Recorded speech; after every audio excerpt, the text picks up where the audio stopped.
Thank you guys so much for tuning in for another episode of Just Call Me Bridget podcast. I really do hope that you like this podcast, and if you do, please subscribe to the channel. And also, if you would like a bit of more information, please join my Patreon, because it really supports to help the podcast grow, and I really only want to bring the best guests out for you. I hope you enjoy another episode, and I hope that I do give you some new knowledge that you didn't know before, and it was helpful. This is all why I do this. I started this podcast just to help all the visa holders out in Australia, because I didn't have enough information when I started, and I really want to make this experience a lot better for you than it was for me, that you can just come to this podcast and you'll get everything you need to know to succeed in Australia. Thank you. Hi guys, welcome back to the Just Call Me Bridget podcast. I am incredibly excited today. Next to me today is Nilesh Makwana. He is an entrepreneur, public speaker, and a leader whose journey to Australia has shaped more than just his career. I found him through LinkedIn, and oh my gosh, has this man next to me accomplished so much in his Australian journey. What stands out about him is that he has not only built, but how he has built it. We have so many questions today about how he has gone through his long-term contribution, his responsibility, and he is actually the founder of Illuminance Solutions, which is a values-driven technology and consulting business. I'm so excited to hear all about it. And at the core of everything, which I found it's incredible, you have built your company around that. You've actually been able to build the most diverse employment system, can you say? Yeah. We will talk about all of his journey into Australia, his book launch, and how he has made it as an immigrant in this country to being a CEO of Illuminance Solutions, how he's gotten to public speaking, and so on. I'm so excited for you guys to hear this podcast. I certainly am. So without further ado, welcome to the podcast, Nilesh. Thank you, Bridget, thank you for coming. Having me. Thanks for having me. Great to be here. Beautiful studio you have here. Thank you. Thank you. Thank you so much for coming. So for those of you that don't know you, you have been, in the public eye for quite some time already. Yeah. But if you want to go through what originally brought you to Australia and how long you've even been here all together. So I arrived to Australia in 2012, mid 2012. This is 13 years ago. Perth was my first home and destination. And since then I've been residents here and became a proud West Australian. But 2011, before I moved to Australia, I came on holiday. Oh, wow. So I was doing Southeast Asia of Singapore, Malaysia, Thailand. Mm-hmm. And at the time I was living in UK in London and came on holiday because I used to work for an airline called KLM Royal Dutch Airline, which is actually an oldest airline in the world, started in 1913. And at Heathrow Airport, I used to work for that airline, and I had a staff travel, which means you can travel on a Z fare or discounted ticket. So I used to travel a lot. And Australia was always the destination which I thought would visit. And my childhood friend, Shakti, he was in Melbourne, and I visited him. And that's when I fell in love with Australia and decided to move here. Oh, wow. So it was not a dream destination, but came across on a holiday period. Mm-hmm. And I saw that half the Britain had moved from UK to here already. Yeah. And I'm like, the British knows where to go.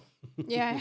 Where to put their flag and, yeah. claim the land. So I thought I'll come and claim it as well. Yeah. Wow, that's amazing.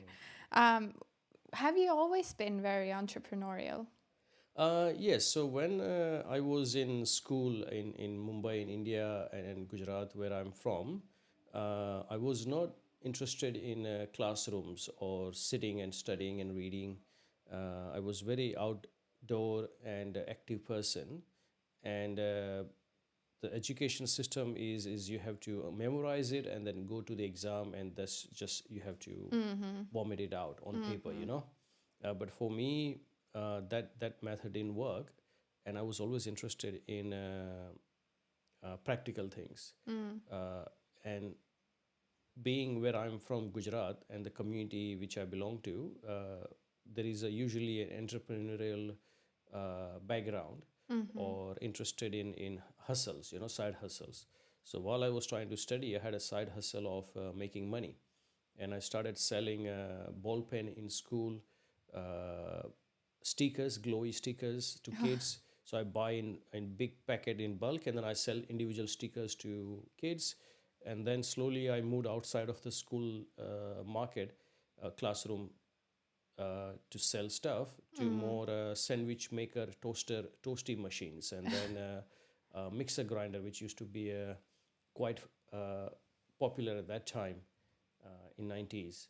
So I had different products which I can sell to ladies in the street and make money. And I used to go around in my bicycle, which was a lady's cycle, and it was a red color. I had it purchased at a very cheap price, and I used to go around on that bicycle and sell stuff to all the ladies who are sitting outside their home in the evening, Oh wow. cutting their vegetables, and I'll give them a demo of a mixer grinder or toasting machine and sell them that, you know. Wow.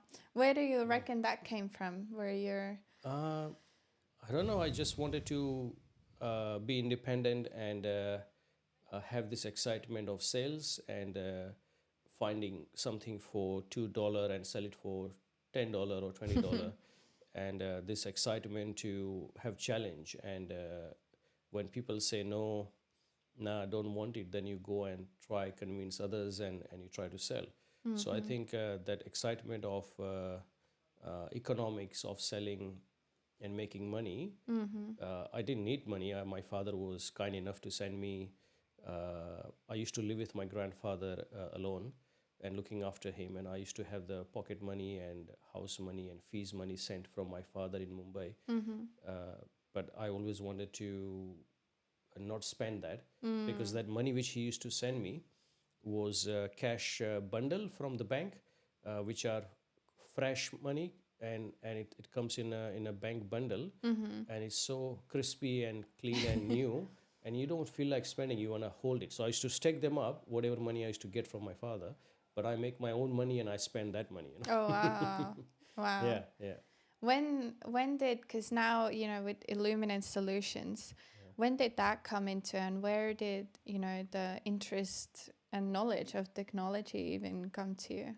Oh, so as I mentioned before, I wasn't good with studies, and school wasn't something I was interested in or was doing well. So I failed 10 standard, year 10, 4 times, because up till the 9th standard, the school kept pushing me to the next class, next class. But then when it comes to year 10, your school doesn't have the control. It's a state exam. So then you fail, and nobody can help you. So I failed not once, but twice, thrice. And my father said, "You're not sitting at home. Either you continue studying, or if you don't want to study, then you work." So he put me into his friend's Churney computer, which was in Mumbai, hardware computer shop. They used to assemble computers and sell it. And my job was to lift big monitors and scanners and printers and CPU and help assemble, unpack, pack, and deliver to the customers. It was a very labor job, but then I learned how to assemble. And then internet was very slow at that time, 54 kbps, and I started learning how to browse through internet, and I fell in love how to use cyberchat.com to Yahoo and MSN Messenger, and then you have this typing keyboards and Photoshop, and I fell in love with these websites. So then I started learning how to design websites and everything. And then I launched my own business to build a website for exporters and manufacturers. So technology was not something which I had planned, or becoming a web developer. But then because of the first volunteering job, which I wasn't getting paid for, but I was learning a lot and taking that opportunity to have access to internet in the shop, it wasn't available readily to anybody, right? And computers were still expensive. So it was great to have access to all these tools and facilities, and I generally was curious and started learning. And also it helped me learn English through internets and chatting and everything in there. So that's where I first got introduced, and slowly I kept building my skills and knowledge and expertise into web designing, software development, then later on app development, and now we have enterprise systems selling at national level, in Australia and everything. Yeah. I find it interesting and very good that you said that you didn't actually get paid for the job, but you saw all the knowledge and skill set that you gained from there. When we look at, or if I look at, some of my people that I know, people very often are only chasing the, the salary, but they're not like a sponge. They're not learning. They don't have that drive to actually, learn all this stuff so you can grow bigger. Would you reckon you would be here today where you are when you hadn't gotten that experience? Well, I think everybody has different financial backing. So I was fortunate that my father said you can have a food, clothing, and accommodation, and that family help you take care of that. So for me, it was more learning and picking up food from home as a lunch box and go to work. But some people, migrant, when they come to new country, they want to start their career. They may not have that backing, and they might have a pressure to start earning immediately to survive. And they need paid jobs, so they start doing cleaning jobs or Uber or any gigs they can find to survive. So it depends where you are in your life stage, where you can do volunteering and where you can look for the paid job and everything in there. But regardless of whether you do volunteering or paid job, or you are successful, not successful, the learning never stops. Any opportunity you can find to learn, and you find something to experience, you've been given opportunity and access to which usually you wouldn't have, you want to grab that. So the good growth mindset people or the entrepreneurs are the one who never stops learning. Yeah. It doesn't matter which means it comes through, paid, unpaid, or anything. You are curious to learn. And every time you get an opportunity where you have access to resources which you wouldn't have otherwise, you want to grab that opportunity. You, throughout your journey and through the launch of your book and through your public speaking, you've done a lot of public speaking at schools and unis and so on. What do you see from your point of view now where you are, when you look back at new migrants who come into this country? What is something that you're always like, oh, I wish I could say that to everyone? Or what are the most common mistakes that you see people? Yeah, so I think the in West where we try to migrate, and when you comes from East or certain education background we are in, cultural background we are, we look for more hard skills and hard labor jobs, but soft skills are not necessarily given importance. And in our education systems, our soft skills are not promoted too heavily to focus on.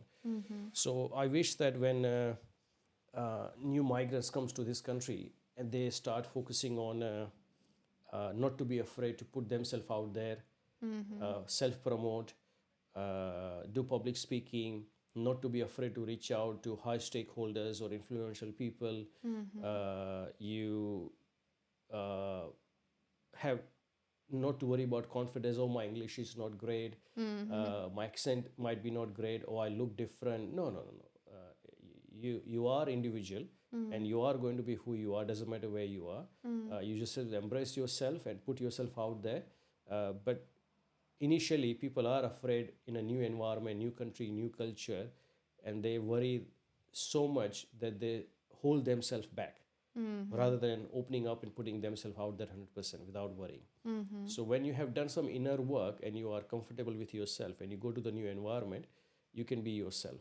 So being yourself and being proud of who you are, and it's okay if you have an accent, it's okay if English is not perfect, it's okay if you don't have a job, It's okay if you are struggling, but not to be afraid to be who you are and put yourself out there. That's the first thing. And second, usually new migrant, they take up any jobs which comes their way, and I refuse to start anywhere which I wasn't comfortable with, because once you start anything, then the second and the third follows in a similar manner. So if you start with something which you are looking for, which is related to your passion, related to your interest, related to your studies, or related to the career path you want to go for, then it's good to take that first opportunity and take time, and maybe struggle in the beginning to wait for that opportunity or that job or that career pathway, rather than going and accepting anything, because eventually you will struggle to switch that back, Yeah. and you'll have created history into the job market where it's not something you wanted to do anyway. So initial struggle, if you give up too quickly, too fast, could lead to the later challenges and everything in there. So example is many students who are doing mechanical engineering or they are studying IT, but they're driving Uber from day one, and they don't have a time or stamina to struggle first few 6 months and find something within engineering or within IT. And they say it's hard, but I understand they have a challenge to start paying and earning immediately. But getting comfortable with that for 2 years and thinking that I will find that job after I graduate, after I get my permanent residency or something, that's not the right way. So from the very beginning, have that high standard what you want to do, and look for that, and don't give up that easily, So struggle in the beginning is good struggle. I love that. I love that. I feel like I'm always like a little bit personally attacked because a lot of people come here on a working holiday visa, then they love the country, then they want to stay, but then you've been doing, like myself, like FIFO work or something like this, which is completely something different that you maybe want to do, but you're only doing it for money. But I feel like you get into that stage where you start forgetting your own dreams. In a way, you start forgetting your drive and everything. How do you sort of keep yourself going in those harder situations? Yes, I'll give you an example what happened when I went to UK to study my honors degree in London, and first 6 months I didn't have a job, and I had a deal with my father that he'll give me the fees, but after 6 months he won't give me the living expenses. I'll have to work and take care of that by myself. My 6 month living expenses are finishing. I won't be able to afford the rent or food anymore. Within that 6 months, I had 8 to 9 job offers to work in a cafe, in a McDonald's sort of places, warehousing, cleaning jobs. I didn't accept any of those.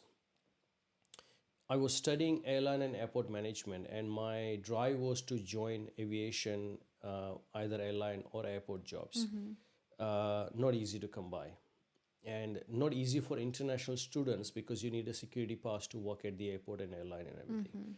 So it's almost impossible to get that. Ran out of money. I was eating at Gurudwara, which is a Sikh temple, a Punjabi Sikh temple where you get free food, which is called langar.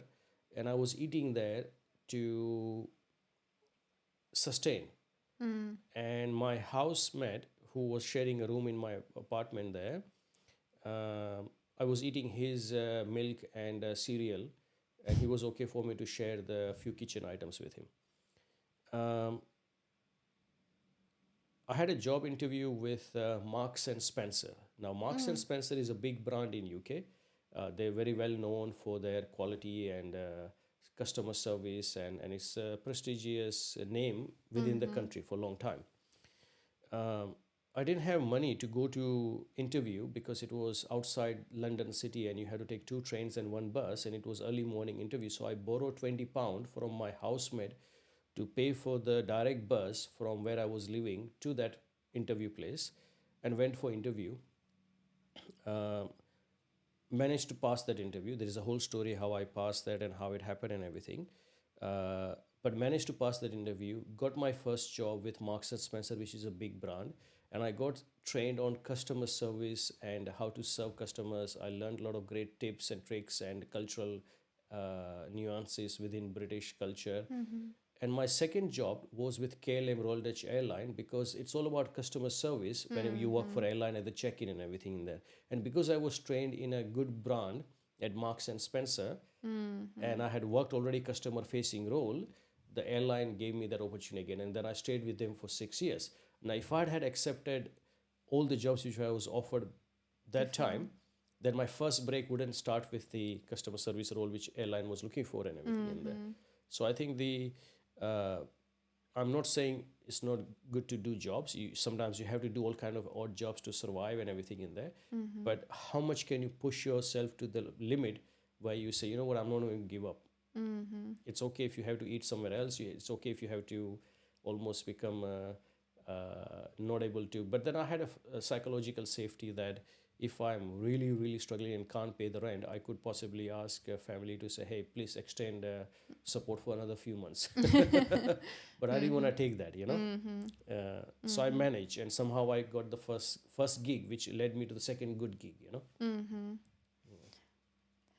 There's a lot of drive that comes from, you know, struggling on your own. I feel like, you know, people from Eastern Europe or all of the, let's say, like poor families or families that are not doing well, I feel like you'll only enjoy wealth when you've been through the mud, they say.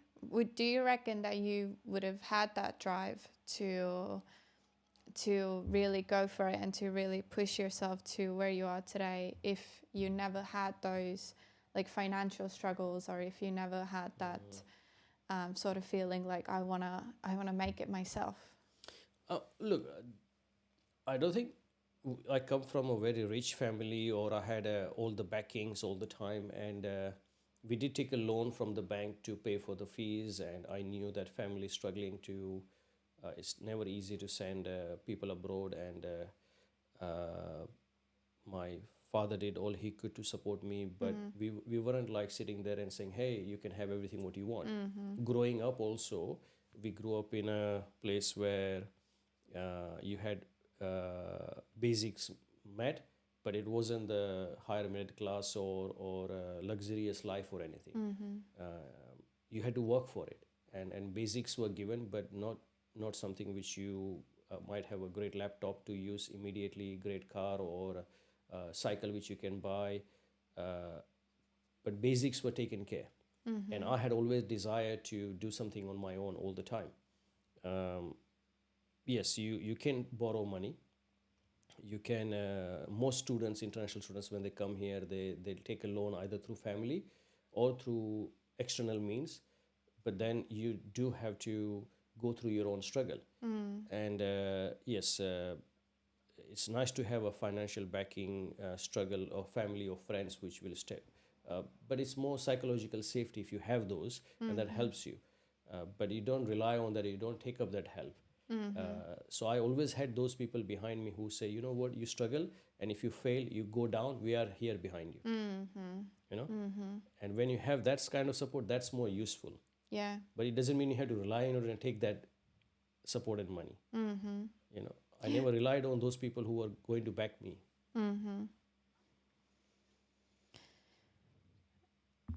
How do you feel? Because as you said, you went to UK before and you had the opportunity to travel. How do you feel like going to different countries does shape a person? Like, how did it shape you? Do you feel like you would be where you are today if you would have stayed in Mumbai? No, so I think I firmly believe that the best education is when you travel. And when you put yourself into uncomfortable situation, jobs, or environment or culture, or physical environment where you are fish out of water, you know. And traveling makes you grow, makes you see who you are, you find yourself too, and you learn to overcome challenges, you learn to deal with different culture, different people, and you have inheritance, diversity, or learning or mindset, but then you acquire diversity by meeting other people, and you discover on your own what the world is, what the humanity is, and what the different religion, culture, people. And more you travel, the more you acquire your own diversity and minds rather than what you inherited through your upbringing, through your background, family background, values. So when you travel, when you go outside the country, it's the biggest thing you can do for yourself and challenging yourself. So I think that I wouldn't be here where I am, what I have achieved, if I didn't travel and didn't go outside my small city or country, or travel the world and everything in there. So traveling, I encourage heavily and ask people that early years you should spend whatever saving you might have and grow and travel more and meet other culture and other people and everything. Yeah. I've always said that. I feel like I sort of live in a 1 year in Australia. I live like 5 years back home because I just feel like your growth is just so exponential. It's like on speed, you know, like let's move on to your personal baby, as we can say, your company Illuminance Solutions. When and how did that come into play? So when I came to Australia, I started Tantra technology, which was website design, app development, software development, and I had an offshore team.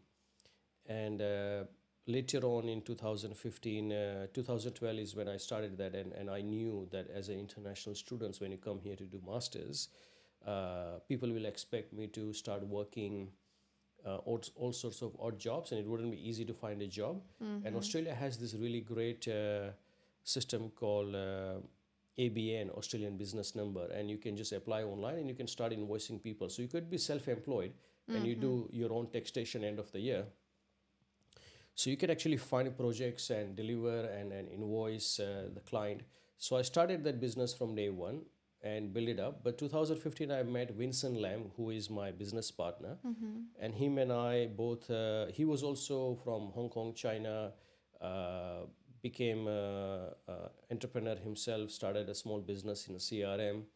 He was international students like me, came before me. And at that time, we both decided to merge our businesses and become Illuminance Solution and become 50-50 partner, not 49-51, but equal partnerships. And we decided because our values sort of was aligned. He was coming from a servant leadership mindset where you exist to serve others in the society. You want to use your knowledge and expertise to do good and put your knowledge and skills out there for better use. I come from karmic management, that you do good karma, you use your knowledge expertise to put something positive out there, you help people, and you create jobs and do something meaningful, purposeful, and do good karma through business. So both of us had similar background philosophy, and we wanted to use tech for good, tech for social impact, and use technology to create some lasting impact in the communities. And that's how the Illuminance solution came about. And it's been more than 10 years we've been together and successful and doing good, and it's gone national. 60% of our clients are outside Western Australia, and it's growing slowly, steadily. Has it always been very important for you? When I was reading about Illuminance Solutions, it says it's like one of the most diverse workplaces in Australia. That you have, so many different cultures and people represented in there. Why has that been important for you to keep up? And why? I read a quote on your website, I think it was called, that it's not always about how the job is done or like what's achieved, but like how it's achieved. Why and how has that come into, why it's important for you, why those values are important for you too? Well, I think I didn't go out, started with values or diversity, inclusion, and creating a great diverse culture. That wasn't my aim when I started the business. When we were looking for people, we were looking for talent who could do the job. Now, client don't pay you just because you are a diverse team or you are old, young, male, female, LGBTQI plus community, or you are a person with disability, or you are particular religion, background. They don't see that. They see that you are solving the problem and you're delivering good customer service, and they pay you for that, right? So diversity inclusion came about because we were open to recognizing anybody who might have a talent or skills which is required for that job. And yes, trainings are given, uh, support is given, mentorship is given, you get warnings if you don't deliver. But eventually, if you can't do the job, you'll have to vacate the seat and let somebody else come in. So we have fired people as well, including people with disabilities and others who may not be able to do the job which client requires to do, because you, at the end of the day, you have to deliver what clients are looking for, right?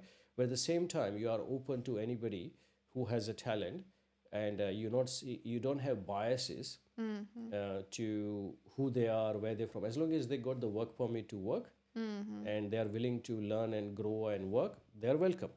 So over the period, it became the most diverse organization, and we started getting recognized for that. And we got a lot of diversity inclusion award, and it's a migrant led organization. But that wasn't our aim. We were like, oh, look at the innovative stuff we are doing, look at the problem we are solving, look at the great product we built.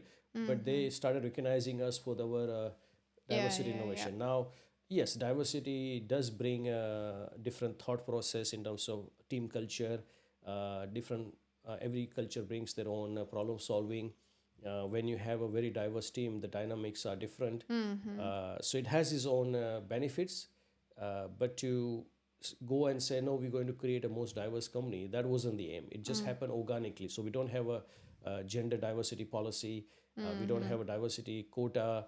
We're not hiring indigenous Aboriginal people just because we want to look good or anything. It's just that anybody who has the talent, they are welcome. And the policy is that we don't have any policy. Oh, really? I love that.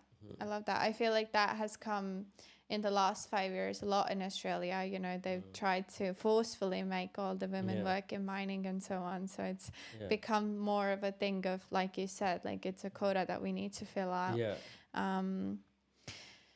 I will do a small break, and then I'd love to hear all about how you came up to writing your own book. Sure. No. I never had any challenge of sexual harassment or discriminations or bullying or cultural issues. Not really. No. In fact, that's the last of the problem. We never had any challenges over the 10 years period. Everybody's been respectful. They get along, they eat. The food brings everybody together. So we usually have a lot of potluck parties, and everybody sharing. One of our guys just went to India and he brought a lot of sweets. Another person was in Brazil and they brought something from there. Then we have Japanese lady, she brought something from Japan when she visited. So every time they go back to their home country, they bring a lot of different items and foods, and everybody's like excited and all. So food brings everybody together, So we don't have any sort of the cultural clashes or challenges or anything in there. Yeah, I think the challenges are communication, because they all have English as not as their first language. So you have to kind of try and make an effort to understand where they're coming from, what they're saying. So communication can be poor sometime, and and some culture, they just do what they've been told, and some culture will take the ownership and go forward and everything. So how to work with the different background people, you have to learn and understand that. And then you become a great team, So it takes learning and understanding. When I've listened to other podcasts from, a few billionaires like Alex Hormozi and so on, they've always said that as a CEO, as you build a company, it might not always be, that the same CEO can take the company from 0 to 1 million than from a person who's going to be able to take it from 1 mil to 10 mil and so on. How do you feel like you personally have had to change as the CEO, as the leader in the company to sort of grow with the company itself? Yeah, so I mean, look, there is no rule book or a roadmap for CEO to so this is how you do, this is what you follow. You learn as you go, and you grow, and you take the challenges and everything. And sometimes you company outgrows you, and you cannot deliver what the company needs are. But then, as an individual, when you decide that what is it comfortable for you, what is it that you want to build, and what success looks like for you, whether do you want to sell the company, do you want to get exit listed, do you want to find the investors, is the financial gain or making financially so big that that's your aim, or is it that you have a desire to build and contribute something which stays there for many many years to come? It's a legacy which you have built as a service or product. Or you want to stay private in the size which you are comfortable with, it meets all your needs and lifestyle, and you want to just continue maintaining and doing good, right? So it depends as a founder, as an individual, what you want through the business. I think a lot of tech startups, they divorce, they don't have good relationship with the kids, and they lose their health because they are working 24/7, and they are greedy in terms of that I want to raise this much capital, and I want to sell, and I want to be in a media, and I want to reach at certain stage where I want to build something great out there. But on the way, they're sacrificing their relationship, their health, their family, their personal loved ones around them, and everything in there, and it comes at the cost. And there's nothing wrong in that. If that's what you desire as an individual, to go out there and build something which will be greatest company out there, but on a personal level, your health is impacted by it, right? Your relationships are impacted by it. So that's one way of doing it, and we have thousands of cases like that. The burnout has happened, and people have taken a break. They're like, oh, I'm now taking a mental break because I need to step away from all that I did. Or you go on the other side of it and say, you know what, I'm satisfied with what I have, but my health, I feel that real wealth is your health. Yeah. And if you don't have your health and you are not fit, and second is relationships, people around you, family around you, if they are not happy in your journey and with you, and growing with you, and you losing them, that's not also good either. So health is wealth, relationship is second, and then the business and the materialistic success and the fame, name, and power follows. But then I can say that because I have gone through that journey. But usually people wants to first secure themselves financially, and then focus on the other stuff. Yeah. So it depends what kind of pathway you want to go for. Maslow's hierarchy of the need is the same for everybody, that everybody needs to have the basics need met. Yeah. Then they need psychological need, and physiological needs are met. And then you have the self-actualization and sense of belonging at the top. So everybody has to go through that hierarchy Ladder. of needs. Yeah. Yeah. Have you learned it the hard way that that health is wealth, and that you have to always, take time for your family and take time for your loved ones? Yeah, so I think after I separated from my ex 2 years ago, which came at the expense of a great success and great height of my book, and financial success or business and everything in there, but at the relationship wise, personal level, it was a drop. And then you go into inward journey, and you find yourself and say what matters to you. Because sometimes you are so busy building businesses and brand for yourself, and meeting the needs of the family or society and the culture, and what's expected of you, rather than what you want to do, or how you want to build a life and everything in there. So yes, there are a lesson I have learned. And second book, if it comes, it will be more inward journey, that how you define success after success, or what comes after success. And the journey is inward rather than, so even if you have great success and financial success and great business name, fame, everything, you still eventually will have to go inward looking, and find the peace within, Yeah. Yeah, Yeah. that's true. So tell me about your book called Terminal 4.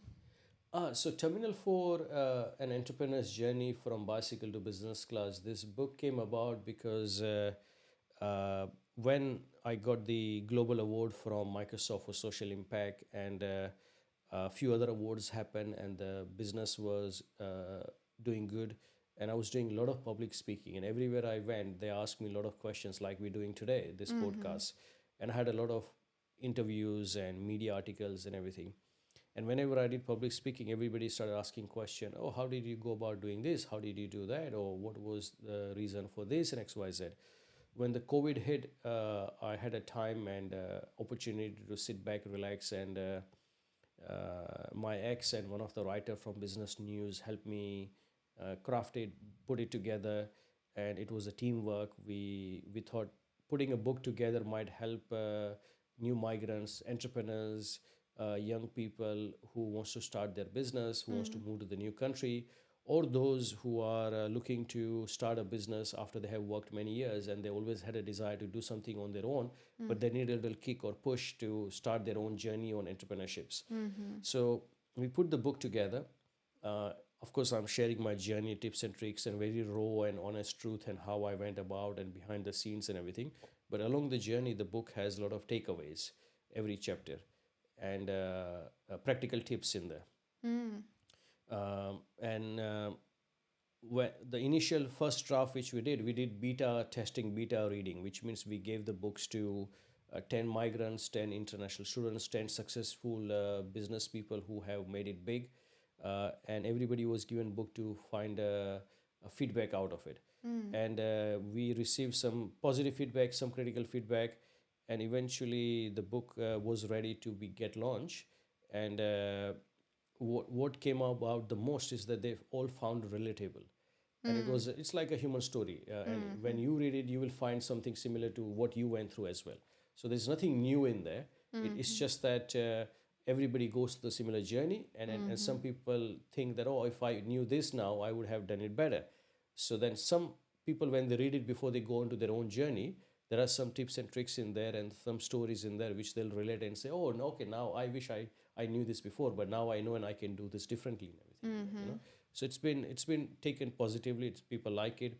It's an easy read, simple English, and very honest, opening heart, 100% out there. So it's not sugar coated or preaching type, but more saying the way it is. Do you find it, like you said before, that, a lot of people, when they come to Australia, they are afraid of their accent or, their background or their just self-confidence. Did you always have that self-confidence within you, that you weren't afraid to, put yourself out there and then start a company and do all this public speaking and writing a book? Were you always finding that confidence within yourself, or no, I build that confidence is not something comes and then you go out there and do it. It builds over time. I still get nervous when I go on stage and my palms are still sweaty. I get afraid to go for a meeting with influential people. I have to prepare for it. You don't stop getting that nervousness, but you are not afraid to keep trying. And I think the more you try, the more confidence gets built up. So I think confidence is built over time. It doesn't come first and then you say, now I'm going to go and do it. And a lot of people say, no, I'm waiting for confidence to come, then I'll do something.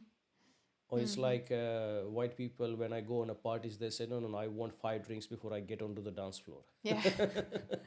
Yeah. I don't need drink to start dancing. It's not like you have to have a few sip of drugs before you want to enjoy the night out. It's okay. You can keep dancing, keep doing, and you will find the rhythm in the beats, and you will learn to dance along. So when you get a chance, you dance. So yes, I think one of the thing which is good for me is I'm not afraid to fail, because if you remember earlier in the podcast we spoke about failing in school. So I think at early age I had accepted failure as normal thing. So every time I fail, I see that as a opportunity to try again, not to stop. So I think one of the thing which I have, which has helped me always in my life, and that's necessary for any entrepreneur or anybody who goes to a new country, is persistent. You have to be persistent, and you have to keep going, and you don't give up. And even in business, when you're going, first few years are hard, but then again, every cycle comes where you start to go down. Again, you have to pick yourself again. Again, you go down. Again, you have to pick yourself again. Whether it's a professional or personal life or anything you're trying to do, you have to keep going. And determination and persistence is necessary in anything you do. Doesn't matter whether it's studies, moving to a new country or new business or anything, And that's something which I have been having, is because of the many failures. And I'm not afraid of the failures. That is the key to success. Yeah. Looking at where Australia is today, and you came, almost 11 years ago, was it? 13 years, yeah. 13 years. What do you feel like the immigrants are struggling with the most now in Australia? I think the struggles are still the same. They all looking for visa condition, and I see that, especially if you look at the student market, this country, Australia, the second highest income or GDP generator is international students market. I think it was soon after COVID, 1.86% growth happened in GDP in Australia, and more than half of that 8.7% was due to international students' money, international students' fees, which we came in. So more than half of your GDP in the country is with the money which students are bringing in, right? And these students have to maintain their own health insurance, and they have to be healthy. They have to go through health check. As soon as they start working, they have to start paying taxes, and they also contribute to superannuation. And they run the economy. All the labor market survives because of them. So I see that they come with a dream that they will eventually will get PR and stay here, but it's a modern slavery. And the rules might change within 2 years or 3 years or 4 years, and you don't know whether you're going to stay here or no. But you still have contributed greatly by not relying on the healthcare system. You brought 4 times higher the fees compared to the local student, and you're paying that fees, and then you are paying taxes and maintaining your healthcare and everything, right? And you are contributing, you are buying, selling here, you are renting, you are putting into housing markets and everything in there. And this is a migrant-led country. So international students do bring a lot of value to this country, a lot of money. And then local students, their fees are waived off, or government says you don't have to even pay 20% which you're supposed to pay compared to the international students. We'll let that go as well. So a lot of TAFE courses are all completely given away as a free, which they're supposed to pay back, hash money they call it, and that also is forgiven, right? Other migrants who come in here, they are on skill visa, and they've been brought in here because they have particular skills, but when they come here, they don't get the job in the particular role and everything in there. And they end up doing something which is outside of their skills and everything in there. So overall, Australia sometimes fails to recognize the talent which we have here, and then we complain that we don't have enough skills in here, but we do have them. We just don't open the door for them. And we ask for a local experience. And local experience can never happen unless you've been given a chance to start somewhere or get a job and everything in there, right? But when it comes to Britain, and if you have a British experience and you have come from UK and everything in there, then it's considered as a local experience. Or if you come from Ireland, or you come from South Africa, then, or New Zealand, then they don't ask the question, do you have local experience? Because that experience is validated. But anything you come outside of that, then you say, no, you don't have Australian experience, everything in there, which is quite ironic. And whenever the big companies like Perth Airport or WA Waka, or it could be any large organization looking for CEO, they will still import that CEO from Britain.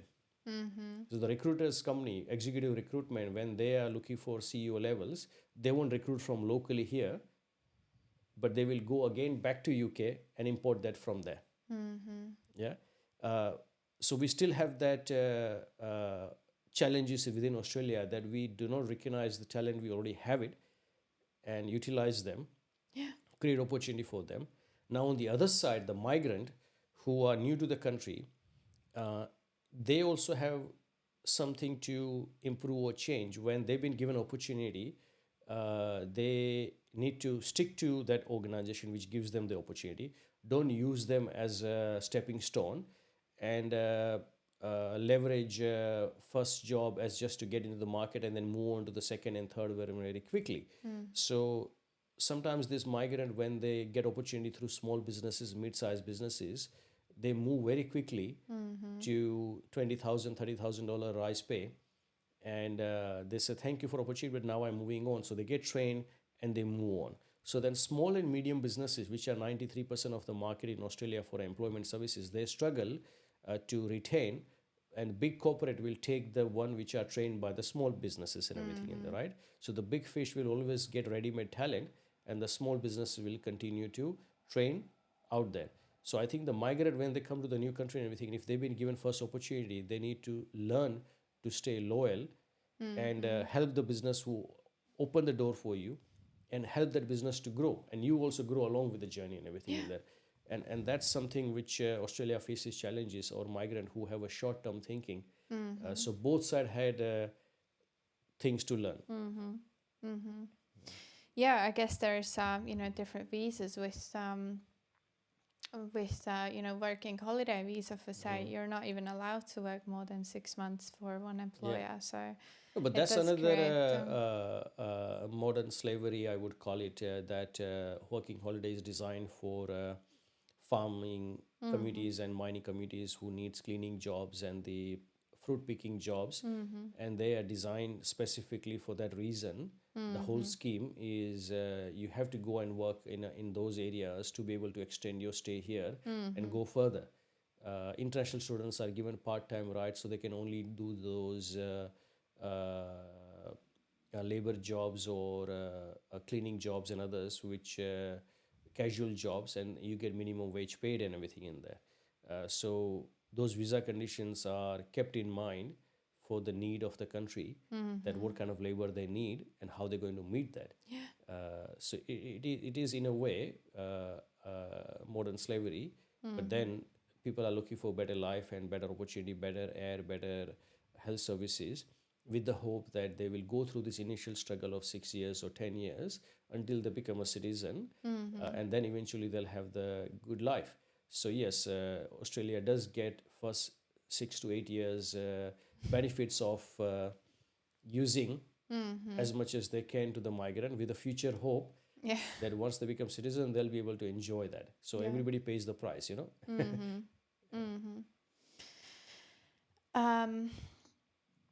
Looking at where you are today, and like your book says, your entrepreneur's journey from your bicycle to selling those small little pens in your school to building up a company today, what is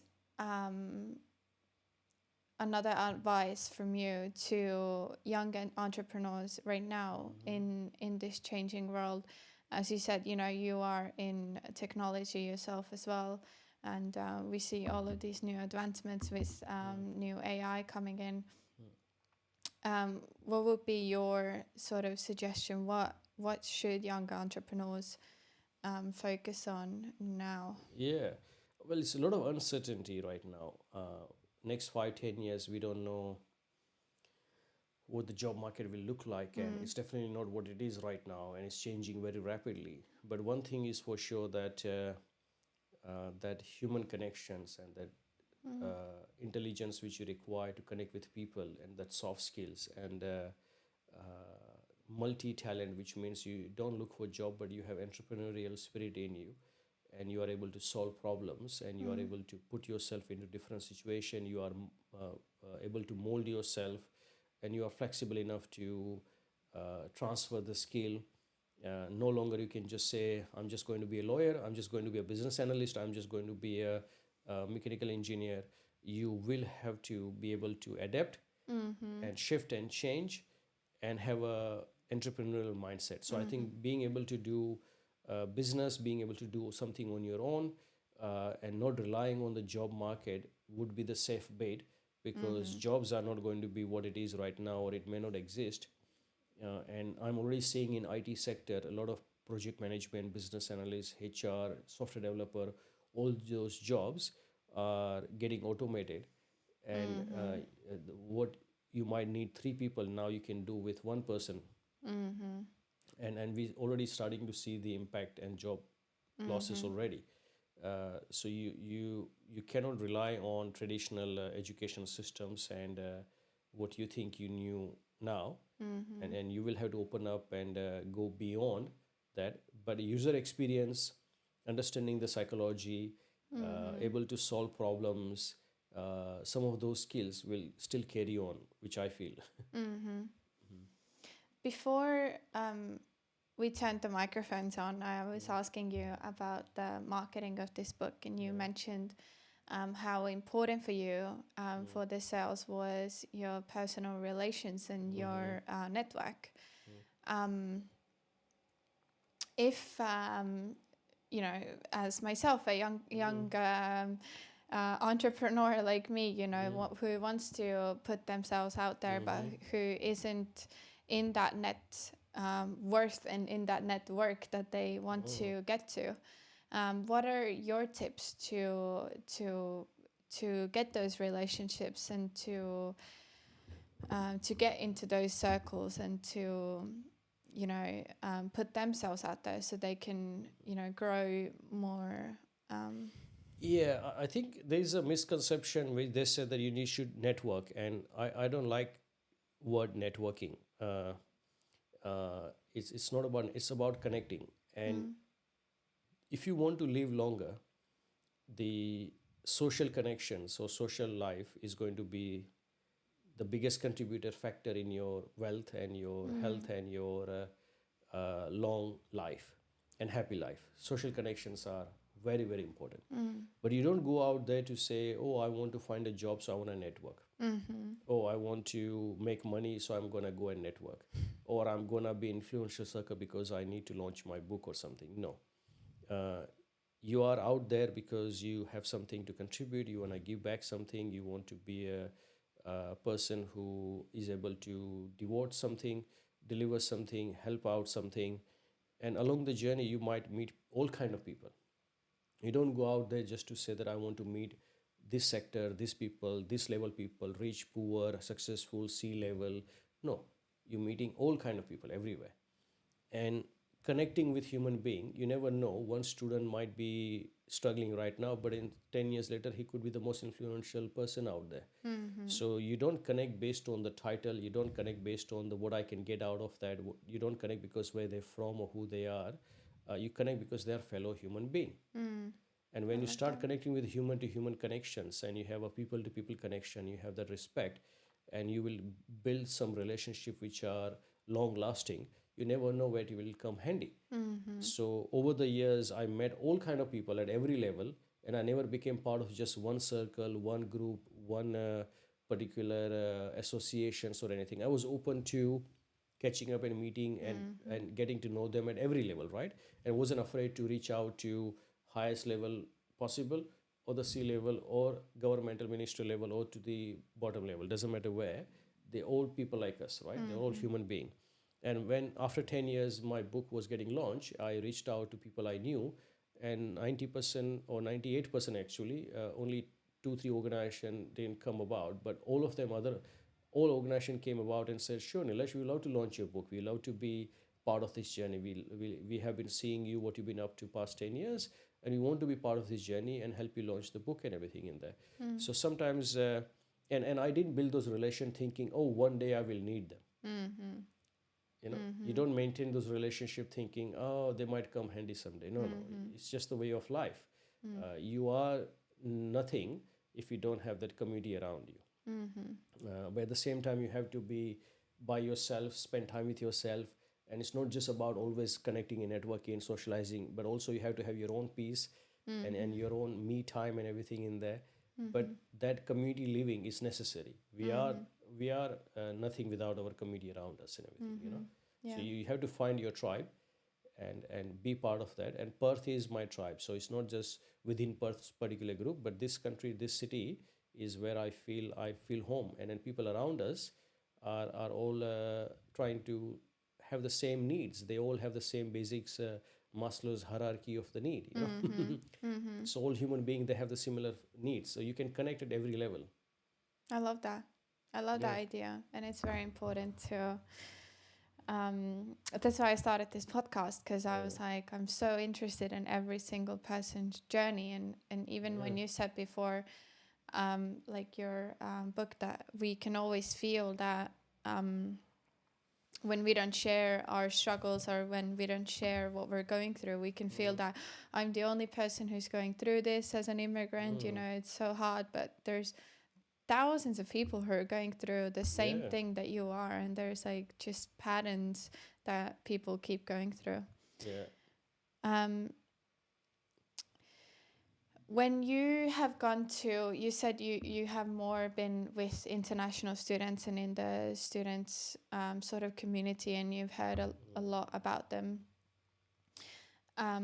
What is the one advice that you are always finding yourself giving international students along the way? I tell them, don't wait for graduation to get into your particular skills, jobs which you're looking. They're studying something and they're working something different, you know. So I always tell them work experience is very important. Keep finding something within the chosen field of study, and don't study something different and work something different. Everything. I know it's not easy, but it's not impossible. You have to match what you're studying and what you're working. And that's one thing I keep telling people, you should do that and not give up easily, right? Second is without good English, there's nothing. You live in Australia, it's an English speaking country, and your English is not good, you're not going to get anywhere. So unless you have a good English and you're able to communicate, forget about what degree you have, how much money you got, you're not going to be able to reach a success. So English is very, very necessary. Some communities, some culture, they will stick to their own people, their own live with their own six people in the house, and go to the party every weekend with the same people. They speak their own language, their own culture, because they're missing home, they're missing family. I understand that. But then if you want to create your own country and home and religion and culture here, then why do you come to Australia? Yeah. True. If you don't want to integrate and you don't want to adopt the local way of living and communication style and the language and the humor, which Aussie humor is sarcastic and funny, and if you don't learn the Australian way of life and culture, then you won't be able to find that success which you're looking for. So I think any migrant or students, when they come there, they have to be good at English, because it's an English speaking country, and then learn to accept the local culture, you know. I love that. Just before we finish, if you would have in front of you standing 13 years ago, you who just came to Australia from UK and traveling, and you just landed in Melbourne and you fell in love with that version and Australia, what advice would you give to yourself? What would you say to yourself? I would just say keep going, enjoy the journey, you know. I always had that motto that I love the adventure of being myself. So it's an adventure. You don't know what you're going to get, but it's life is adventure, and enjoy the journey. So whatever comes away, just keep going. You don't know what you're gonna. I never expected where I'll be, what I'll be doing, and it didn't happen because I received the advice or I got the advice or I told myself the advice. I just was open to possibilities and open to the adventure, and then saying sometimes no, but mostly saying yes to the opportunities and keep going. You know. So I would still say the same thing, just enjoy the journey. So you've never been like a big planner, or have you ever been like very strict on where you want to get to, or? No. I do plan a few things high level, but I'm very flexible. I just went to New Zealand and I did not have a single plan where I'm going to go, what I'm going to do. Before that, a year and a half ago, I was 6 weeks in Europe and I had zero plan, literally zero plan. I landed in London and then I knew landing flight and outbound flight was Rome to Perth back again, and I had, that's the only, that I'm entering here and exiting from here, that's all. In between I had no plans and I had the greatest time of my life. Wow. Traveling around and attending goth festivals and meeting some of the friends and visiting different cities in Europe and everything. It was the most adventurous trip and nothing planned. And I did Santiago Camino in Spain. I did a walk. I had a blisters and everything. So it was quite amazing, but there was no plan in there. I went to New Zealand recently and I didn't know what to expect, where to go. As I went along, things happened because you are staying open to the adventure. Now, some people need all the planning, all the everything lined up, and they want to know exactly this is what I want to achieve and everything in there. But high level, I know that, okay, I want to stay fit. I want to stay healthy. I want to enjoy. Of course, you want to have a financial security, you want to have a stable business and everything. So you keep working towards that to secure yourself and achieve the targets which you might have. But along the journey, you are flexible enough to pivot and you are enjoying the opportunities which comes your way. Sometimes unexpected things comes and you haven't planned that. In a business also, we receive some opportunities and clients and the awards and everything which we didn't plan, and then it just suddenly changed the course of our business and everything. Life is like that. You plan something, but then some other plans, it doesn't go according to what you plan and everything. So that's why I say you have to be ready to be adventurous, you know. Yeah, because otherwise you might even not notice, you know, what opportunities you might get if you're very strict on what you want to do and where you're you disappointed because you had this set your high expectation. No, I want this, and if you don't get it, you are like, I'm now depressed. I'm disappointed and everything in there. So setting high expectations, setting strong plan, and fixed rigid plan, and we know. I mean, everybody knows it. Nothing goes as you plan. Yeah, that's true. It never goes anything well. So if you are Bruce Lee, one of the guy which we all know, he will be a water, you know. So sometimes you have to just be a water. Sometimes you be a still water in the glass, but be flexible enough to mold yourself and accept and enjoy what comes your way, because life is not going to be what you expected. Yeah. Even though we just said, you know, you're not expecting or you don't like to plan, what is coming for you in the next few years? So I think for me personally, I'm more focused on health and fitness, and spending time with your family and loved ones, and business wise, you want to carry on slowly, sustainable growth. You want to try and build something which is you are satisfied with, comfortable with, and quality over quantity. So it's just more about quality of life, quality of people around you, quality of clients, sustainable growth. So it's not about chasing or going for a bigger target and climbing the next mountain and everything. So for me now the journey is more inward journey. You have achieved the fame, name, success, and money, and you are stable, but it's more looking inward and how you find peace, how you find your own success of your own definition, not what's defined by others out there. And yes, there is going to be as you grow older, and you will have grief because you lose family members and things happens, and you are going to go through life cycle of life where age brings different challenges and everything. So you have to prepare yourself to see as you grow older what comes your way and what to expect and everything. Yeah. But staying fit, health is wealth. That's the priority for now.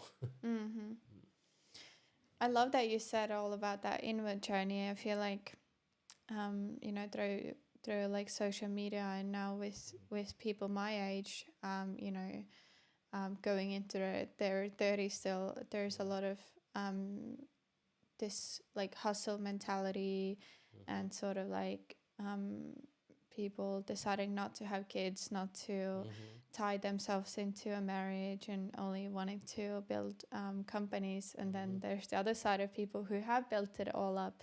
And, you know, like you said, it's like it might not bring you happiness, you know, all that money might not bring you happiness. You need to find that calmness. Everybody has to experience on their own, you know. You can't say money or success won't. No, it has brought me happiness, and money is necessary. You need to have the financial success. Yes, you have achieved. They say don't be a philosopher until you have made your million, you know. Yeah. So I can sit here and say, no, money is not important. Success, name, fame is not important. Your profile on media, but I have achieved all that. Now I can say, oh yeah, no, it is important. You have to go through the journey, achieve that, but don't achieve at the expense of your health. Don't achieve at the expense of your loved ones not around you. So yes, we should all experience the name, fame, and money and success which the capitalist world we live in and the society defines. We need that too. So I'm not going to stop that. I think that's all necessary, but don't overdo it that you lose yourself along the journey and you forget who you are and why you were doing it. So sometimes stepping back and smell the roses are necessary. And Mahatma Gandhi's quote used to say, there is more to life than increasing its speed. You don't have to achieve everything in 1 year or 2 year or 10 years. You can spread it out and take time back to, and then again keep going, you know. So you need both sides.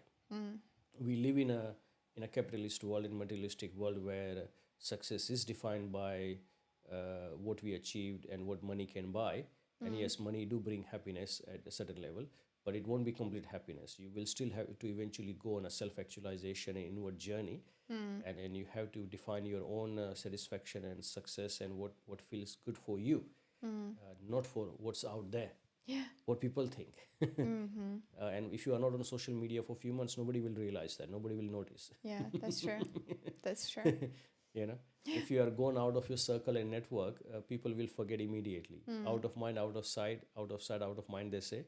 Yeah. So just because you are there and active in everything and you say that, okay, now I made it, but once you're gone, nobody will notice you. Yeah. Yeah. Yeah. So you yourself will have to find yourself eventually. You won't be able to get away from it and say, after successful financial, now I've done it. No, you will have to go inward eventually.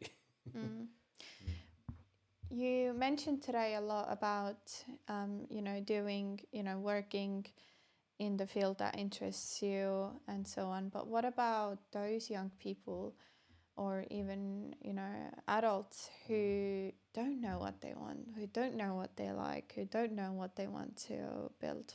Yeah, well, they just, it's okay. I mean, I went through the same thing. I didn't know what I wanted to become or what I wanted to do, but you keep trying. And sometimes you do jobs which you have to do it because it's meeting your needs, and you have immediate needs to survive and do things. So, but you don't stay longer in that. You don't get comfortable with that. You don't just accept it like this is how it is now. You keep trying, keep changing, stay open to possibilities and everything in there.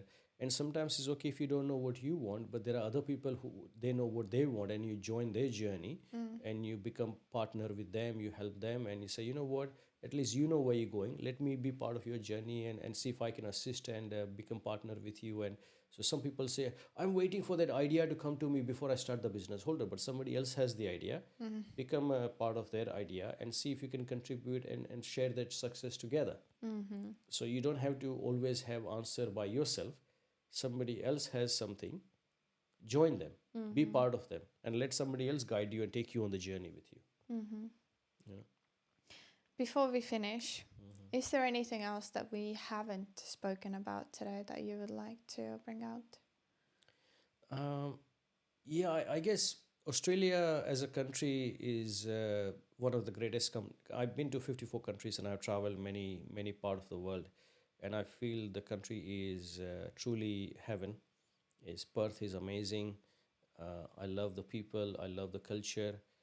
We have so much going on here. And when the migrant come here, I think they should ask themselves a question: what can I contribute? What can I do here? Yes, I want to be successful. I want to achieve the same success as the local and people who've been here for many generations. But at the same time, you want to have a little bit of a service mindset and be a great citizen, respect the diversity and respect the local traditions and culture, and be a good citizen. So it's necessary that we don't just come here and say, hey, I need a passport, I need a job, and I need the car and house and everything in there. But it's also good to ask a question: what can I also contribute and continue to give back? Because the country has great opportunities and great things here. Even the tourists, when they come here, they have the free toilets and waters and caravan parks and barbecue places and shower and everything. You go to Europe, there is not even a toilet. You can't even get a water to drink anywhere. You have to pay for everything in there. So Australia gives so much to amazing, whether it's tourists or people and everything in there. But we also have a responsibility to put it back and give back and everything in there. That's beautiful ending thought, I think, to finish this podcast on. Thank you so much for coming in today. I truly, truly appreciate it.